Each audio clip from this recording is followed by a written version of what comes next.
Green Man! Green Man! Green Man! Green Man! Green Man! Green Man! Green Man!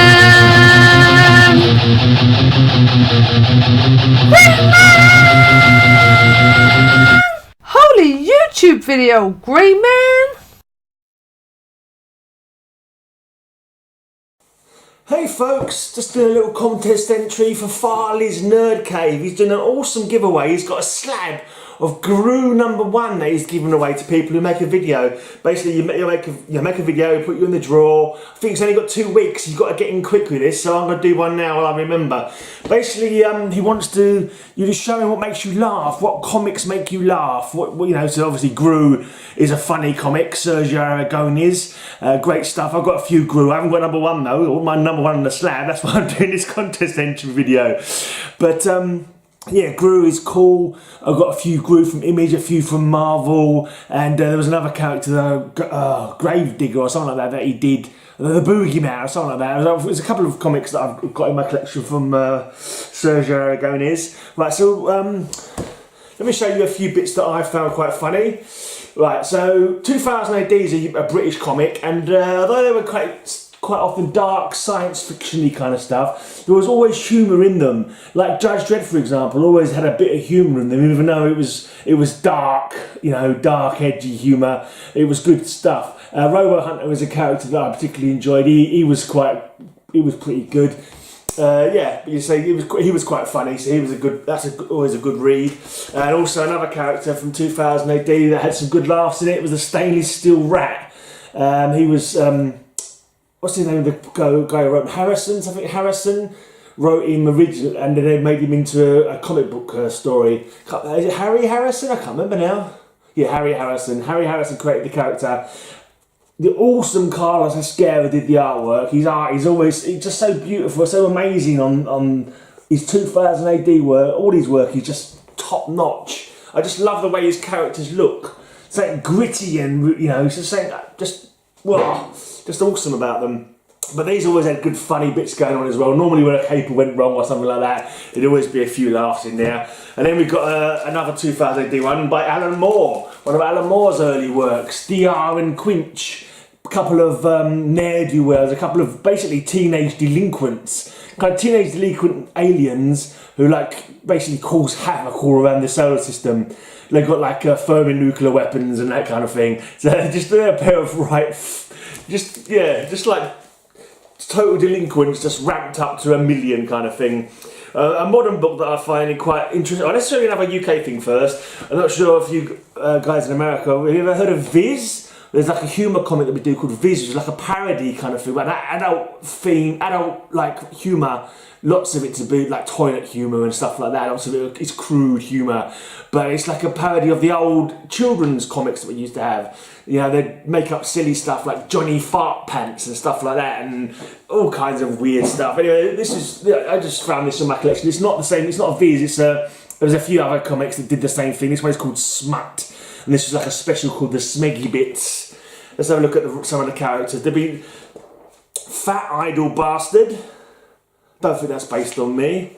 We've got Fireman Dan. I'm not sure what he does, but it's probably something stupid. Let's have a look. Frederick Bart, Blind Old Fart. That's a bit of a take on the old Mr. Magoo kind of comic sort of thing. Clumsy Colin. Everard Ed Butt, as hard as... yeah, I'm not going to say that. In case, yeah, so many people don't like swearing. Yeah, it wasn't that good. Oh yeah, and there was a dog called Willie who just was a complete little horrible little thing. Anyway, yeah, so that kind of thing is quite funny. I think after reading a few of them, you kind of get the picture and you kind of, it's like, okay, I've got the idea now. It's not making me laugh anymore. It's just the same silliness going over and over and over again. Right, a more modern book that I found quite amusing is Chew. Check this one out. It's kind of like it's a kind of weird world, but he's a police detective, but different people have different powers, also to do with eating. So it's really weird, just like food-related powers, and it's strange that you have someone who can draw pictures that can make you taste what the picture is. His particular power, the detective, I think his name's Cho. I can't remember now. No, yeah, Tony Chu. Yeah, chew. That's why it's called chew. It's CHU, but it's chew as in chew. But yeah, he eats bits of dead bodies, and he can see what they can see or what they saw when they were alive. That kind of thing, or you can see how they die. I can't remember exactly what it is now. It's been a while since I've read it actually. But yeah, then there's all loads of other people with weird powers like that. But it's just a fun book. I've got about 5 of these, I think. I need to check out if any more have come out and buy them. Well, when it comes to comics, the character I particularly like, the Demon. Now, quite often when it comes to my superhero comics, I don't always like the humour stuff, sorry, because I was all more I want, you know, fighting action, you know. I wanted seriousness, to be honest. It's like when they took Blue Beetle and put him into the Justice League of America, and it was all, you know, slanted towards being funny. I was just like, oh, they've ruined my fucking favourite character. I kind of swore there, sorry. But yeah, so I'm not always a fan of humour when it comes to comic books. Unless it's a book that's meant to be humorous all the way, then that's fair enough. But when you take a serious character and bung some humour in, I could be like, it's okay for one-offs, but in a run, normally I'm not that keen on it. But the Demon run, luckily for me, I suppose, I started off with this Demon, I think this is volume 3, Demon volume 3. You had the initial Kirby run, and then you had a 4-part from Matt Wagner, I think, and they were a lot more serious. They were proper serious kind of comics. I think if I'd read them first and then read this, I might have gone, oh, what have they done to the Demon? They've turned him into a laughing stock. You've got issues where he's singing and dancing and stuff like that, and like the demons are kind of like, even though they're evil, they're quite comical. But no, it's just a really, really good comic, really good fun. Yeah, I say if I was a fan of the more serious take on the Demon before I read these, I might not have liked these. But as it is, this is one of my favourite runs ever. I actually bought this whole, well, nearly not the whole run, but the Alan Grant. That's another old 2000 AD guy. But I bought his whole run. I haven't got all the Garth Ennis. I've got it all, but I bought it a whole lot again just because I saw it going on eBay. There's like 40 odd comics going on eBay. Not all, a lot of them are just reader copies. And there's no one to bid on it, and it was like £7.50. And I was like, I'll make a bid. You know, why not? And I won them on the first bid. So what I'm going to do with these now, I just thought to myself, I've been sitting on them for ages, thinking maybe I'll try and sell them for £1 each or so. I'll keep talking about going to do this stall, and I've tried to do it twice, and for various reasons I wasn't able to do it. But then I decided, no, I'm going to give these to my nephew. Because I think he'll enjoy them. It's a couple of times back. He mainly collects Batman, but Batman does turn up a few times. And he does like Deadpool as well, who's got like that humorous kind of thing going on. So I'm pretty sure he'll enjoy these Demon comics. And I've actually, hopefully, convinced him to start doing videos as well. He's got a channel, Ethan Golding. I'm going to put a little link up in the corner for his channel. At the moment he's only got 2 subscribers, but I want you guys to subscribe to him and sort of give him encouragement to start doing some videos to get him, you know, get him some confidence up, get him out of his shell a little bit. And hopefully he hasn't got a huge amount of comics yet. Obviously I'll try and help him out by giving him comics here and there. But yeah, I want him to sort of start doing videos. That'd be cool. And then maybe one time me and him could start streaming something. We could do some kind of streaming show. Who knows? But that's another comic that I really, really enjoyed. Volume 3 of The Demon. Really great run. I mean, it's even when Garth Ennis takes over, it's still funny. It's still got, it's a lot more kind of adult-y, kind of a lot more cynical kind of humour going on. But it's still a fun run the whole way through this this Demon run. And if my nephew likes it, we'll try and pick him up the rest of the run as well, because it is good comics. And when Demon, so I think after this one, I think he went into a more serious one again, but it's all good. Every appearance of the Demon is a good one, whether he's being humorous or whether he's being serious. And yeah, and when he's being serious, he could be a real nasty threat. You know, that particular one in the Swamp Thing that Alan Moore did him in the Swamp Thing run. I think just before Constantine came along, and Jason Blood and the Demon were really dark in that one, and it's a really good story. So he can be played like that. I think DC streaming thing should do a Demon bloody run. They should do a Demon run! JPL Flash is with me on this one. Right, now, this is a comic that I've loved since I bought it. I'm not too sure when it came out. I can't bother to open it up and read the date. Could be 80s, something like that. I'm going to open it up and read the date, it's not it. It's a DC Comics Presents, and every time I read this when I first got it, from 1983. I read this when I first got it, and it was really, really funny. And every time, like every now and again, every couple of years, you're going through your comic books and you find it again, and you just have to open it up and have another read.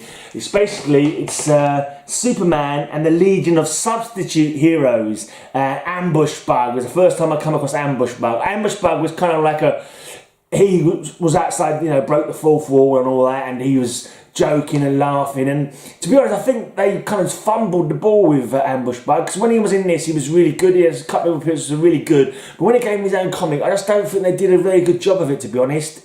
I didn't think the jokes hit the mark at all, but he had the potential to have been a really good, fun character, but I think both the art and the writing on when he got his own book for a while, it just wasn't. I think I bought about maybe one or two of them, and it just didn't grab me at all, so I never bothered picking up the rest. But in this story, what's happened, Ambush Bug sees Superman flying by. Superman's about to zoop into the future, like way past the 31st century, and as he zips by, Ambush Bug teleports, grabs hold of his cape as he's flying. So you shouldn't hang on to Superman's cape. That's I think someone even sang a song about that. But anyway, so he ends up, he can't take it, doesn't take him away to the future. He quickly does a break, and he breaks in the 31st century, whenever it is the Legion of Superheroes about, and he wants them to hold on to him, so he's finished his business in the distant future, and then pick him up on the way back to the past kind of thing, and throw him in jail. But the Legion of Superheroes are not around, they're all out on mission somewhere. Fortunately, you'd think, the Legion of Substitute Heroes are there, and so they put him in jail. Superman zips off. They made a complete hash of it. He escapes. All kinds of silliness goes on, and the just these quips and one-liners while the inept but well-meaning Legion of Substitute Heroes try to recapture him. It's just amazing. It just makes me laugh. It's just so silly, but it's good stuff. So I highly recommend this comic to everybody and all, and I highly recommend everyone to make your own entry into this. What comics do you find amusing? Make a video of it and put it up on Farley's Nerdcave channel. I'll put the link. So what I'll do, I'll put my nephew's link up here. I'll put Farley's Nerdcave link down here. Make sure you go and like them. Enter the competition. Ethan, you enter the competition. You can put your Deadpool, and maybe you'll win your first slab comic. That would be good. A comic in a slab. That would be very nice. You could put that on your shelf. But anyway, that's the entry for the competition. Cheers for watching. Forgot something. This book, I've mentioned this before in a video actually. How to Become a Superhero. This is well old now. Must have been, was it 90 maybe, or earlier than that? Actually, it's a present from my brother. I never realised that. 1990, that was a good guess. This is a present from my little brother Stuart.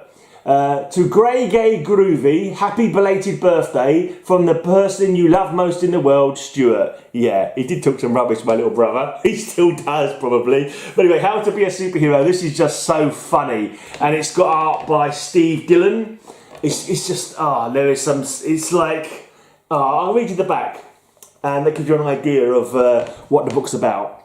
Tired of your humdrum life? Sick of being weak, timid and ineffectual? Bullies kicking sand in your face? Girls kicking sand in your face? Then seize the chance to become a superhero! This unique book is packed with helpful advice and tips on how to get superpowers of your own, choosing the superpower that's right for you, costumes, how to avoid looking stupid, cyborg manufacturing at home, financing your crusade against crime, how to inspire fear in the hearts of evildoers, good and bad supervillains to fight, how to be one with the night, getting a comic book of your very own, keeping the world safe from ninjas, super pets, faithful companions, or chronic embarrassments. And then there's a couple of reviews. I followed your advice, and now I'm the mightiest man in the universe. And that's Captain Mightiest Man in the Universe, Lincoln, Nebraska. I got struck by lightning like you suggested. Now I use my third-degree burns and chronic stutter to fight crime and injustice wherever it is to be found. And that's the Incredible Scorch Mark from Buffalo, New York. And then finally someone says, I want my money back. and that's from Captain Shriveled Manhood, Asbury Park, New Jersey. Yeah, so there's a few adult-y kind of bits going on in there, but it's just, it just cracked me out. Every time I read it again, it cracks me out. Just the silliness of it. It's just any kind of situation. Yeah. Yeah. Possible cunning civilian identities. A man on a life support machine. They won't believe you're physically capable. Yeah, that would be a good civilian identity, I'm sure. I'm trying to find this picture of this villain not to have in your rogues gallery. It's just, yeah, it's just really funny. If I can just find it. I thought I did show it before. Well, yeah. There's a lot of jokes about boy assistants kind of thing. What's boy wonders? It's like boy wonders how to get people not to talk about you. That kind of thing. Right.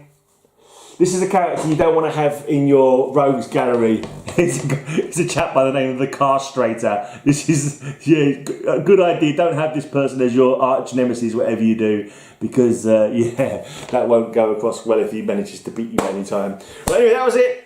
Definitely it this time. Bye.